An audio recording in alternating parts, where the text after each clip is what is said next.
Good morning dear students. आज हम आपको कार्य के बारे में बताएंगे। कार्य कैसे कैलकुलेट किया जाता है और कार्य का फॉर्मूला क्या होता है, देखते हैं हम। सबसे पहले आज हम आपको बताएंगे वर्क।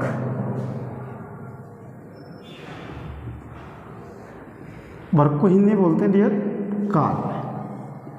कार्य क्या होता है तो देखेंगे। सबसे पहले देखो, इसको मैं इसकी डेफिनेशन देनी जरूरी होती है। तो लिखेंगे आप the product of applied force and displacement।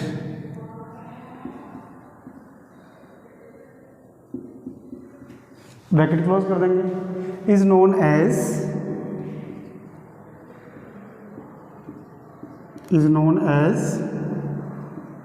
Work.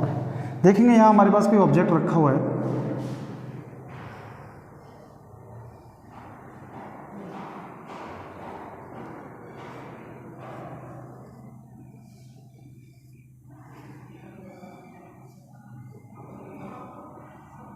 Object के ऊपर हमने इस डायरेक्शन से, इसके ऊपर हमने कोई फोर्स लगा रखा है, देखो F। और ये चीज़ तो आपको पता ही है कि फोर्स हमारा वेक्टर क्वांटिटीज होती है, ठीक। इसके ऊपर आपने फोर्स लगाया, ये ऑब्जेक्ट इस शेप में पहुंच गया।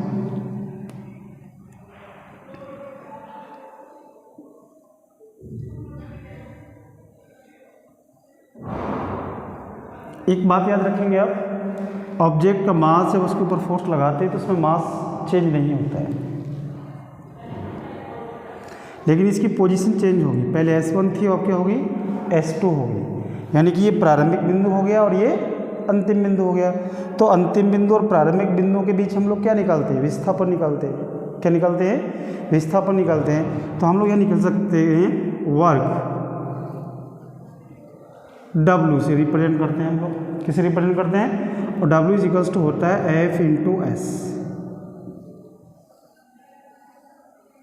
एक बात विशेष याद रखेंगे कि लगाए गए बल और विस्थापन यानी अप्लाइड फोर्स और डिस्प्लेसमेंट के बीच में अगर F theta angle between applied force and displacement, यानी कि इसके बीच में, दोनों के बीच में जो थीटा एंगल बनता है आपका, तो यहाँ से ये W इज इक्वल्स टू हो जाएगा आपका F into S cos theta. Sir problem ये है कि यहाँ हमने कॉस थीटा क्यों लिया, हम साइन थीटा भी तो ले सकते हैं। साइन थीटा हमने क्यों नहीं लिया, क्योंकि हमारा जो वर्क लगाया जा रहा है, यानी फोर्स जो है हमारा, वो एक्स डायरेक्शन में है। कौन सी डायरेक्शन में डियर, एक्स डायरेक्शन में। और एक्स डायरेक्शन में आपको पता है कि हम एक्स अक्ष के साथ कौन सा थीटा लगाते हैं, कॉस थीटा। ये हम लोग पहले वीडियो में आपको प्रोजेक्टल मोशन में बता चुके हैं। अगर यही फोर्स वाई डायरेक्शन में होता तो साइन थीटा लगाते हैं, अगर यही फोर्स टेंजेंट फॉर्म में होता तो टेन थीटा लगाते हैं, ठीक है ना। अब हमारे पास ये निकल के आ गया।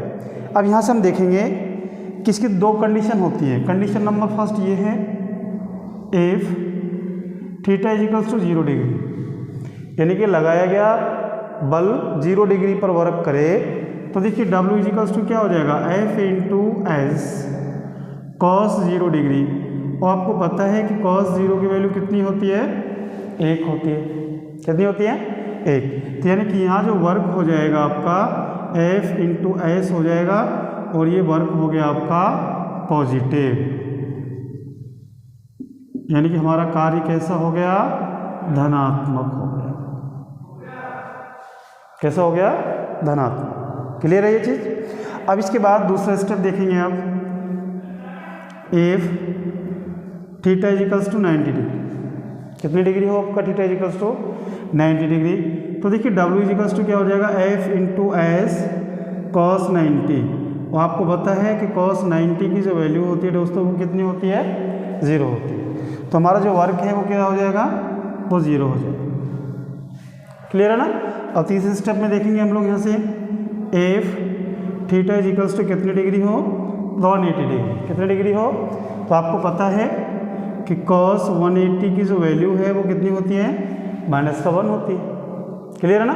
तो यहाँ से W इजिकल्स टू हो जाएगा F इंटू एस -1, तो W इजिकल्स टू कितना हो गया, F इंटू एस हो गया। तो इस कंडीशन में हमारा जो वर्क हो गया वो कैसे हो गया डियर स्टूडेंट्स, नेगेटिव हो गया, यानी कि ऋणात्मक हो गया। कैसा हो गया हमारा वर्क, ऋणात्मक हो गया। इस फॉर्मूले के आधार पर हम लोग यहाँ से वर्क कैलकुलेट करते हैं। लेकिन एक बात विशेष याद रखिएगा, यहाँ दो वेक्टर क्वांटिटीज़ हैं, तो जो वर्क है हमारा, ये वर्क हमारी स्केलर क्वांटिटीज़ होती है। कैसी क्वांटिटीज़ होती है, स्केलर क्वांटिटीज़ होती है। क्लियर है ना। अगर आपको ये वीडियो अच्छी लगी हो तो इसको लाइक करें और हमारे channel PMC physics magician classes को सब्सक्राइब करें और ये वीडियो अपने दोस्तों को शेयर भी करें। Thank you.